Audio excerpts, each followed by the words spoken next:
احترام ماہ محرم الحرام، آداب عزاداری۔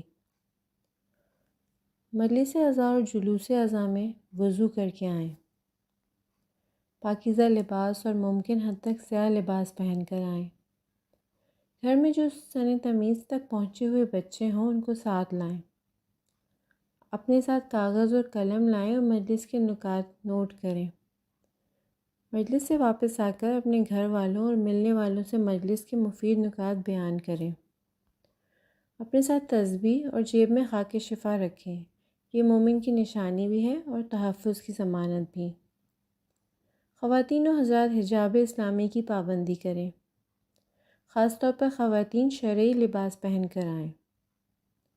مجالس اور عزاداری کے اوقات میں نماز کے وقت کی رعایت کریں۔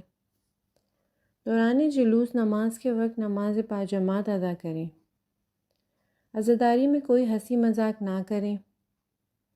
امام حسین علیہ السلام پر گریہ اجر عظیم رکھتا ہے، اس لیے گریہ کریں۔ اگر دل چاہے تو بلند آواز سے روئیں اور اس میں شرم محسوس نہ کریں۔ عین گریہ اور زاری کی حالت میں کوئی خصوصی دعا مانگیں۔ اگر رونا نہ آئے تو سر جھکا کر رونے کی کوشش کریں۔ گریہ کرتے ہوئے دوسرے مومنین کے چہروں کو نہ گھوریں۔ ایسی شاعری پڑھیں جو خیالی نہ ہو بلکہ حقائق پر مبنی ہو۔ اس سے خطیب کو سنیں جو قرآن مجید، سیرت النبی اور سیرت اہل بیت علیہم السلام کے مطابق اپنا مدعا بیان کرتا ہو۔ حسینیت کے اصولوں پر سامعین کے کردار سازی کرنے والے خطیب کو دعوت دیں۔ فرقہ واریت دین اور امت کے لیے زہر ہے، اس سے پرہیز کریں۔ بانیان اور شرکاء عزاداری وقت کی پابندی کا خاص خیال رکھیں۔ جہاں جگہ مل جائے وہیں بیٹھ جائیں، سروں کو نہ پھلانگیں۔ جب آنسو رواں ہوں تو تبرک کے طور پر چہرے پر مل لینا چاہیے۔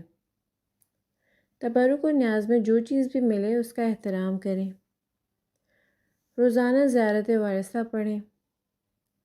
مجلس کے دوران اپنے موبائل فون کو سائلنٹ پر رکھنا نہ بھولیں۔ عاشورہ کے دن کے آداب معلوم کریں اور ان کی رعایت کریں۔ اگر جگہ تنگ ہو تو وہاں کھل کر نہ بیٹھیں۔ اگر ممکن ہو تو گھر سے غسل کر کے نکلیں۔ عزاداری کا انتظام اس طرح کریں کہ کسی کے لیے اذیت کا باعث نہ ہو۔ اللہ تمام عزاداروں کو عزاداری کا حق پورا کرنے کی توفیق عطا فرمائے اور اس کا اجر عظیم عطا فرمائے۔ الہی آمین۔ اللہم صلی علی محمد وآل محمد۔